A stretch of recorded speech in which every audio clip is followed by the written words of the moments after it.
I am the Tofu Golem. Please enjoy the video. You start by confirming your CPM version and build number because you need the right update package. Once confirmed, back up the configuration and database. Do 2 copies, local and network.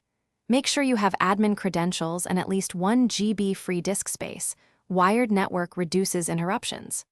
Open the CPM console, navigate to Updates, and select the Delta or Full package to begin. This sets a safe baseline, so the install can proceed without risking service loss. Once done with backups, choose Delta or Full update depending on how far behind you are. Smaller deltas save time. Download the update and validate the checksum, SHA-256, to guarantee integrity.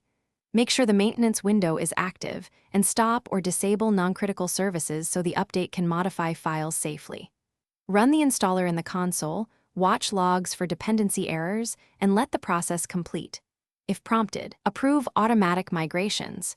These update DB schemas and scripts required for the new build. After install finishes, restart CPM services and run health checks and smoke tests to verify core functions. Compare settings against the pre-upgrade export to confirm nothing changed unexpectedly and clear caches. If issues appear, keep logs and do not immediately restore.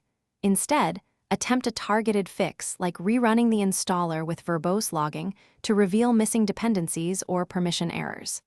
If the upgrade fails irreparably, restore from the backup copies and escalate with logs attached.